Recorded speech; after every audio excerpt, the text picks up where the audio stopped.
ശരിയല്ല എന്ന് ഞാൻ പറയും. പിന്നെ ആവാം, നാളെ ആവാം, മറ്റന്നാളാവാം, അടുത്ത ആഴ്ച പറയാം, ഇനിയുണ്ടല്ലോ ഒരു ഹജ്ജ് വരാൻ, അപ്പോഴാവാം എന്നൊന്നും കരുതാൻ ഇസ്ലാമിക ദൃഷ്ടിയ വകുപ്പില്ല. ഏതെങ്കിലും ഒരു ബിദ്അത്തോ ഏതെങ്കിലും ഒരു ശിർക്കോ നാളെ ആവട്ടെ മറ്റന്നാളാവട്ടെ എന്ന് കരുതി ഒരു നബീന്റെ പേര് പറയുങ്ങൾ, ഒരു സഹാബിയുടെ പേര് പറയൂ നിങ്ങൾ. തബ്ലീഗ് ജമാഅത്ത്, ജമാഅത്ത് ഇസ്ലാമി തുടങ്ങിയ സംഘങ്ങളെ ഞാൻ പറയുമ്പോൾ ആ പരിധിയിലാണ് ഞാൻ കാണുന്നത്. ഏത് പരിധിയിൽ? നാളെ ആവാം, പിന്നെ ആവാം, അടുത്ത ആഴ്ചയാവാം, അയാൾ ഈ അമലൊക്കെ തുടങ്ങട്ടെ എന്നിട്ടാവാം എന്ന് നിങ്ങൾ തീരുമാനിച്ചല്ലോ. ആ തീരുമാനത്തിന് നിങ്ങൾക്ക് ഇസ്ലാമിൽ എവിടെ തെളിവെന്നാണ് ഞാൻ ചോദിക്കുന്നത്. വേറെ ഒരു വിരോധ കാര്യത്തിലില്ല. നാളെ ആവാം, പിന്നെ ആവാം, അടുത്ത ആഴ്ചയാവാം എന്ന് തീരുമാനിച്ച ഒരു സംഭവം നബി നിങ്ങൾ റിപ്പോർട്ട് ചെയ്യും. നിങ്ങൾക്ക് നബീന്റെ പിന്തുണയുണ്ട്. ഏതെങ്കിലും ഒരു സഹാബി നാളെ ആവാം മറ്റന്നാളാവാം എന്ന് തീരുമാനിച്ച ഒരൊറ്റ സംഭവം, എന്നിട്ട് ഇസ്ലാം അത് അംഗീകരിച്ച് നിങ്ങൾ കാണിച്ച നിങ്ങൾ ചെയ്യുന്നത് ശരി, ഞങ്ങളോടൊപ്പം ഉണ്ടാവും. അല്ല എങ്കിൽ ഈ പോക്ക് ഇങ്ങനെ പോകും നേരെ. മനസ്സിലായില്ലേ? 47 നമ്മളെ റൂട്ട് എക്സ്പ്രസ് ഹൈവേയിലാണ് കേട്ടോ. ട്രാക്ക് നിശ്ചയിച്ചിട്ടുള്ള റൂട്ടിലാണ് ഓരോ ട്രാക്കിലും. അതിൽ ഹെവി വണ്ടികൾക്കൊക്കെ 3rd ട്രാക്കിലൂടെ പോകാം. മനസ്സിലായോ? വലിയ ബുദ്ധിമുട്ടുണ്ടാക്കുന്ന ആളുകൾക്ക് 3rd ട്രാക്കിലൂടെ പോകാം. ആ കൂട്ടത്തിൽ പെട്ടാണ് ഞാൻ നേരത്തെ പറഞ്ഞ പ്രസ്ഥാനങ്ങളൊക്കെ. അവർക്ക് ആ ട്രാക്കിൽ ഇങ്ങനെ പോകും. ഇതിങ്ങനെ അടിച്ചു വിട്ടു പോവുകയോ ഖുർആനും സുന്നത്തുമാണ് അതിന്റെ പ്രമാണം. അത് ജനമനസ്സുകളിലേക്ക് അങ്ങോട്ട് അടിച്ച് കയറ്റിക്കൊടുക്കുക എന്നുള്ളതാണ് നമ്മുടെ ഈ വിഷയത്തിലെ താല്പര്യം. പ്രവാചക തിരുമേനിയെ സ്നേഹിക്കുകയും ആദരിക്കുകയും ബഹുമാനിക്കുകയും ഒക്കെ ചെയ്യുന്നു എന്ന് നമ്മുടെ ജനങ്ങൾ പറയും. വെറുതെ പറയും. നബീനെ ഒരർത്ഥത്തിലും അവർ സ്നേഹിച്ചിട്ടില്ല, അംഗീകരിച്ചിട്ടില്ല. കാരണം എന്താ? ജീവിതത്തിൽ ഒരിക്കലും റസൂലുള്ളാഹി പഠിപ്പിച്ച പോലെ ഒതു തന്നെ ചെയ്തിട്ടില്ല മുസ്ലിം ഉമ്മത്ത്. ഞാൻ ഇമാം ഷാഫിയുടെ മദ്ഹബുകാരനാണ്. ഇമാം ഷാഫി ഒതു ചെയ്ത പോലെ. ഞാൻ ഇമാം അബൂ ഹനീഫ റഹ്മത്തുള്ളാഹി അലൈഹിന്റെ ആളാണ്. ഇമാം അബൂ ഹനീഫ ഒതു ചെയ്ത പോലെ, റസൂൽ ഒതു ചെയ്ത പോലെ എന്നല്ല. അല്ല, നിങ്ങൾ ചോദിച്ചു നോക്കും, നിങ്ങൾ എന്താ നെറ്റിമിൽ ഇങ്ങനെ തോണ്ടിയല്ലോ? ഒന്ന് ചോദിച്ചു നോക്കിയാൽ നിങ്ങളുടെ ഈ ഹൗലിന്റെ അടുത്തോ ഇവിടെ ഒതു കിടക്കുന്ന വാട്ടർ ടാപ്പിന്റെ മുമ്പിലോ തല തടവുന്ന ഒരാൾ നെറ്റിയിൽ ഇങ്ങനെ 3 വട്ടം തോണ്ടിയ നിങ്ങൾ ചോദിച്ചു നോക്കുക, എന്താ നിങ്ങൾ അങ്ങനെ? റസൂൽ അങ്ങനെ അല്ലല്ലോ. ഇവിടെ റസൂലൊന്നുമില്ല, ഞാൻ ഷാഫി മദ്ഹബുകാരനാ. അയാളെ മറുപടി. അപ്പൊ അയാൾ ഒതു ചെയ്യുന്നത് ആര് പഠിപ്പിച്ച പോലെ? അള്ളാന്റെ ഖുർആൻ പഠിപ്പിച്ച പോലെയല്ല. ഖുർആൻ 5-ാം അധ്യായം 6-ാമത്തെ വചനത്തിൽ തല പൂർണ്ണമായിട്ട് തടവുക എന്നാണ്. കേൾക്കാൻ തയ്യാറില്ല, അംഗീകരിക്കാൻ തയ്യാറില്ല. അല്ലെ? ഈ ഒരു പക്ഷപാതിത്വത്തെയാണ് നമ്മൾ എതിർക്കുന്നത്, മദ്ഹബിനെ അല്ല. മദ്ഹബ് ഈ പക്ഷപാതിത്വത്തെ, ആ പക്ഷപാതിത്വത്തിൽ ഉണ്ടായിട്ടുള്ള ദുരന്തങ്ങളെ ഇത് നമ്മൾ മനസ്സിലാക്കണം. മദ്ഹബുകളും ഇസ്ലാമിക സമൂഹം എന്ന നമ്മുടെ ഇൻഷാ അല്ലാഹ് ഖുതുബ വരുമ്പോ കാത്തിരുന്ന് നമുക്ക് കേൾക്കാവുന്നതാണ്. ഞാൻ പറഞ്ഞു വരുന്നത്, മനുഷ്യരെ സംബന്ധിച്ചിടത്തോളം ഒരു കാര്യം ഇസ്ലാമികമായി ചെയ്യുമ്പോൾ അതിന് ഇസ്ലാമിന്റെ തെളിവുകൾ വേണം, പ്രമാണങ്ങൾ വേണം. ഇസ്ലാം ഒരു കാര്യം ഇസ്ലാമാകണമെങ്കിൽ അള്ളാന്റെ സീല് വേണം, പടച്ച തമ്പുരാൻ വഹി ഇറക്കണം, എന്നിട്ട് റസൂലുള്ളാഹി സ്വല്ലല്ലാഹു അലൈഹി വസല്ലം പഠിപ്പിക്കണം. അങ്ങനെയുള്ള കാര്യങ്ങൾക്കാണ് ഇസ്ലാം അംഗീകാരം നൽകുക. പ്രവാചകന്റെ ജന്മദിനം അതിൽപ്പെട്ട ഒരു കാര്യം നമ്മൾ മനസ്സിലാക്കുക. പ്രവാചകന്റെ ജന്മദിനം, എനിക്ക് അത്ഭുതം തോന്നിയിട്ടുള്ളത് നബിദിനം എന്നാണ് പറയുക. നബിദിനം എന്ന് പറഞ്ഞാൽ എന്താ ഇതിനർത്ഥം? നബിയായ ദിനം. ഭാഷാപരമായി മാത്രങ്ങൾ പരിശോധിക്കുക. രാഷ്ട്രപതി ദിനം അല്ലേ? പ്രധാനമന്ത്രിയായ ദിനം ആഘോഷിക്കുക എന്ന് പറഞ്ഞാൽ പ്രധാനമന്ത്രി ഉമ്മാന്റെ കയ്യിലിരിക്കുന്ന കാലം അല്ല. രാഷ്ട്രപതിയായി ആര്? അബുൽ കലാം അല്ലെ? രാഷ്ട്രപതിയായി. അയാൾ രാഷ്ട്രപതിയായ ദിവസം ഒരു പക്ഷേ 60-ാമത്തെ വയസ്സിലോ 50-ാമത്തെ വയസ്സിലായിരിക്കും. അപ്പൊ രാഷ്ട്രപതി ദിനം എന്ന് പറഞ്ഞാൽ അദ്ദേഹം ജനിച്ച ദിനം അല്ല. നബി ദിനം എന്ന് പറഞ്ഞാൽ നബിയായ ദിനം. അതെപ്പോഴാ? റബീഉൽ അവ്വല അല്ല, എല്ലാ മുസ്ലിങ്ങൾക്ക് അറിയാം റമളാനാ. നബിയായ ദിനം റമളാനാണ്. പിന്നെ മുഹമ്മദ് നബി ജനിച്ച ദിനം, ആ ജനിച്ചതും റബീഉൽ അവ്വലിനല്ല, റമളാനിലാണ്. മുഹമ്മദ് നബിയായത് റമളാനിലാണ്. അല്ലേ? അല്ലേ? അല്ലേ? ആർക്കാ അതിലെതിരെ അഭിപ്രായം?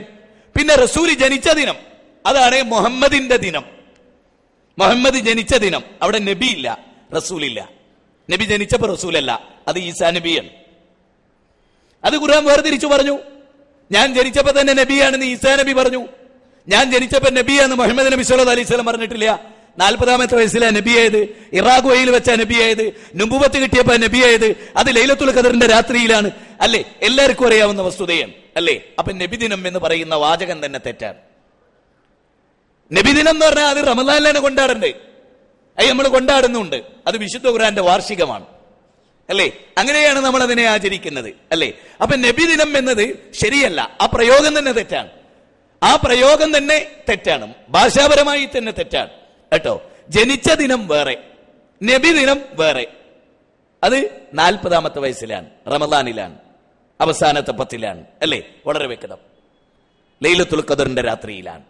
യാതൊരു സംശയ കാര്യത്തിൽ ഒരാൾക്കില്ല മുസ്ലിം ഉമ്മത്തിന്. അപ്പൊ നബിദിനം എന്ന പ്രയോഗം തന്നെ തെറ്റാണ്. വിശുദ്ധ ഖുർആനിൽ ഒരു പ്രവാചകന്റെയും ഡെത്ത് ഡേറ്റ്, അതുപോലെ തന്നെ ബർത്ത് ഡേറ്റ്, ഇത് രണ്ടുമില്ല. ഏതെങ്കിലും ഒരു നബീന്റെ ജന്മ ഡേറ്റ് ഖുർആനിലില്ല, ഇല്ല. മരണദിനോ അതും ഖുർആനിലില്ല. കാരണം ജനനവും മരണവും ഇസ്ലാമിൽ പ്രധാനമല്ല. ജനന മരണങ്ങൾക്കിടയിലുള്ള ജീവിതമാണ് പ്രധാനം. അതുകൊണ്ട് തന്നെ ഒരു നബി സല്ലല്ലാഹു അലൈഹി, ഒരു നബിയുടെയും ഒരു പ്രവാചകന്റെയും ജന്മദിനം പറയുന്നില്ല ഖുർആൻ, ഇല്ല. മൂസാ നബി അലൈഹിസ്സലാം, അനവധി പ്രവാചകന്മാർ, അല്ലേ? അവരെ സ്ഥലം പറയുന്നു, ഉമ്മാനെ പറയുന്നു, ഒക്കെ പറയും. പക്ഷെ ഡേറ്റ് പറയുന്നുണ്ടോ? ഇല്ല. എന്തുകൊണ്ട്? ഇസ്ലാമിൽ അത് പ്രധാനമല്ല. ജന്മദിനമോ മരണദിനമോ പ്രധാനമായി, അതൊരാഘോഷമായി, അതൊരു അവധിയായി ഇസ്ലാം പ്രഖ്യാപിച്ചിരുന്നെങ്കിലോ ഇസ്ലാം അപ്രായോഗികമാകുമായിരുന്നു. എന്തുകൊണ്ട്? CH മുഹമ്മദ് കോയ സാഹിബ്, ഞാൻ അദ്ദേഹത്തെ ഉദ്ധരിക്കുന്നത് മിമ്പറിലാണെന്ന ബോധം എനിക്കുണ്ട്. പക്ഷെ നിങ്ങളൊരു കാര്യം പഠിക്കണം. അദ്ദേഹത്തോട് സീതി സാഹിബിന്റെ മരണത്തിന് ശേഷം ഒരു മഹാനായ പ്രമുഖൻ ചോദിച്ചു, സീതി സാഹിബ് ഈ മരിച്ച ദിവസം നിങ്ങൾ അവധിയായി പ്രഖ്യാപിക്കുമോ? അവധിയായി പ്രഖ്യാപിക്കുമോ? CH മുഹമ്മദ് കോയ സാഹിബ് പറഞ്ഞു, ഇന്ത്യ മഹാരാജ്യത്ത് ആയിരക്കണക്കിന് ലക്ഷക്കണക്കിന് മഹാന്മാർ ജനിക്കുന്നു, മഹാന്മാർ മരിക്കുന്നു. അവർ മരിച്ചയും ജനിച്ചയും ദിവസം അവധി കൊടുക്കുകയാണെങ്കിൽ ഒരു വർഷത്തിലെ 365 ദിവസം പോരാ. അങ്ങനെ ഒരു വർഷത്തിന് 3 ലക്ഷമോ 4 ലക്ഷമോ ദിവസം കൂടിയതാണ് ഒരു വർഷമെങ്കിൽ ആ വർഷം മുഴുവനും അവധിയായിരിക്കും. അത്ര മഹാന്മാർ ജനിക്കുന്നു, അത്ര മഹാന്മാർ മരിക്കുന്നു. ഇസ്ലാം പ്രായോഗികമായ ഒരു സിദ്ധാന്തമാണ്. ഇസ്ലാമിൽ നിങ്ങൾ ആലോചിച്ച് നോക്ക്, ജനിച്ച എല്ലാ നബിമാരുടെയും ജന്മദിനം കൊണ്ടാടൽ ഇസ്ലാമികമായിരുന്നെങ്കിൽ നബീന്റെ ദിനത്തിന് അവധി കൊടുക്കുന്ന പോലെ 1.25 ലക്ഷത്തോളം അമ്പിയ മുർസലീങ്ങളുടെ ആ ജനിച്ച ദിവസവും മരിച്ച ദിവസവും അവധി കൊടുക്കണേ, എന്താ അവസ്ഥ? അതുകൊണ്ട് ഇസ്ലാം ഒരു നബിയുടെയും ജന്മദിനമോ ഒരു നബിയുടെയും മരണദിനമോ മതമായി പഠിപ്പിച്ചില്ല, ദീനായി പഠിപ്പിച്ചില്ല, ഖുർആനിലൂടെ പഠിപ്പിച്ചില്ല, ഹദീസുകളിലൂടെ പഠിപ്പിച്ചില്ല. നിങ്ങൾക്കറിയുമോ മുഹമ്മദ് നബി സല്ലല്ലാഹു അലൈഹി വസല്ലം റബീഉൽ അവ്വൽ 12-നാണ് ജനിച്ചത് എന്ന് എഴുന്നേറ്റ് നിന്ന് പറയാൻ ധൈര്യമുള്ള ആരുണ്ട് ഈ സദസ്സിൽ? റസൂലുള്ളാഹി സ്വല്ലല്ലാഹു അലൈഹി റബീഉൽ അവ്വൽ 12-നാണ് ജനിച്ചത് എന്നതിന് യാതൊരു തെളിവുമില്ല, യാതൊരു തെളിവുമില്ല. പക്ഷെ മരിച്ചതെന്നാണെന്നതിന് എല്ലാ തെളിവും. ജനിച്ചതെന്നാണ് എന്നതിന് 12-ലധികം 20ഓളം അഭിപ്രായം എന്നാ പറയുന്നത്. 20ഓളം അഭിപ്രായങ്ങളാണ് പ്രവാചക തിരുമേനി ജനിച്ച ദിവസത്തെ കുറിച്ചുള്ളത്. അന്ന് തന്നെയാണോ അല്ലേ എന്ന് വ്യത്യസ്തം. എന്നാൽ മരിച്ചത് റബീഉൽ അവ്വൽ 12 തിങ്കളാഴ്ചയാണെന്നുള്ളതിൽ മുസ്ലിം ലോകത്താർക്കും എതിരഭിപ്രായമില്ല. എതിരഭിപ്രായമുള്ളത് മാത്രം സ്വീകരിക്കുക എന്നുള്ളതാണ് നമ്മുടെ സുന്നികളുടെ പ്രത്യേകത. തെളിവുള്ളത് മുഴുവനും നിഷ്കരണം തള്ളിക്കളഞ്ഞ് തെളിവില്ലാത്ത വാറോലകളെ മതമായി സ്വീകരിക്കുക എന്ന ദയനീയമായ പരാജയത്തിലാണ് കേരള സുന്നികൾ എന്ന് പറയുന്ന മുസ്ലിം ഭൂരിപക്ഷം ഇന്നുള്ളത്. അവർക്ക് തെളിവ് പ്രധാനമല്ല, ഊഹങ്ങളാണ്.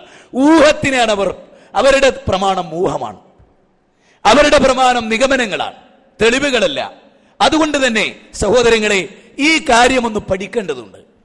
പ്രവാചക തിരുമേനി സല്ലല്ലാഹു അലൈഹി വസല്ലമ, നിങ്ങൾ ചോദിക്കും, റസൂലിന്റെ ജന്മദിനം കൊണ്ടാടാഞ്ഞത്, അത് റസൂലിന്റെ തന്നെ ജന്മദിനം റസൂൽ കൊണ്ടാടുക എന്നുള്ളത് ഒരു മോശമായ ഒരു സംഗതിയല്ലേ?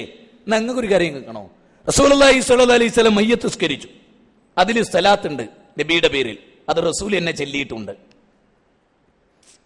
അതഹിയാത്ത്, അതിലെ പ്രാർത്ഥന സ്വലാത്ത് റസൂൽ ചൊല്ലിയിട്ടുണ്ട്, അല്ലേ? റസൂൽ ബാങ്ക് കൊടുത്തു, അല്ലാഹുമ്മ റബ്ബ ഹാദിഹി ദഅവത്തി തഅമ്മ, റസൂൽ ചൊല്ലിയിട്ടുണ്ട്. എല്ലാ റസൂല് നിങ്ങളോട് ചെല്ലണം എന്ന് പറഞ്ഞതൊക്കെ റസൂലും ചൊല്ലിയിട്ടുണ്ട്. റസൂലിന് വേണ്ടി നിങ്ങൾ പ്രാർത്ഥിക്കണം എന്ന് പറഞ്ഞതൊക്കെ റസൂലിന് വേണ്ടിയും പ്രാർത്ഥിച്ചിട്ടുണ്ട്. അപ്പൊ പിന്നെ നബിദിനം കൊണ്ടാടുന്നിടത്ത് മാത്രം ആ മാറ്റം ഉണ്ടാവുമോ? ഇല്ല, റസൂൽ ചെയ്യുമായിരുന്നു. എന്തേ ചെയ്യാതിരുന്നത്? അത് മതമല്ലാത്തത് കൊണ്ട്. അതായത് ഇപ്പൊ നിങ്ങൾക്ക് ഞാൻ വളരെ ലളിതമായി, ഒരു കല്ല് നിങ്ങൾ റോട്ടിൽ നിന്ന് നീക്കുന്നു, അതിന്റെ പുണ്യം പോലും ഇല്ല നബിദിനത്തിന്. ഒന്നുകൂടെ പറയാം, ഒരു ചെറിയ കല്ല് റോട്ടിൽ നിന്ന് അങ്ങോട്ട് നീക്കുന്നതിന്റെ പുണ്യം പോലും ഇല്ല ജന്മദിനത്തിന്, റസൂലിന്റെ ജന്മദിനത്തിന്. ഇനി ഒന്നുകൂടെ ക്ലിയറായി പറയാം, ഒരു നഖം വെട്ടിക്കളയുന്നതിന്റെ പുണ്യം പോലുമില്ല. മനസ്സിലായോ? ഒരാളെ നോക്കി അസ്സലാമു അലൈക്കും എന്ന് പറയുന്നതിന്റെ പുണ്യം പോലുമില്ല. ഒരാളെ നോക്കി ഒന്ന് ചിരിക്കുന്ന പുണ്യം പോലുമില്ല. ഇനി അതിൽ ചെറുതായിട്ട് എന്തേ അതും ഒരു കടുകുമണിയോളം നിങ്ങൾ ചെയ്യുന്ന നന്മ ഉണ്ടല്ലോ, അത്ര പോലും പുണ്യമില്ല നബിയുടെ ജന്മദിനത്തിന്. ഇസ്ലാമിൽ.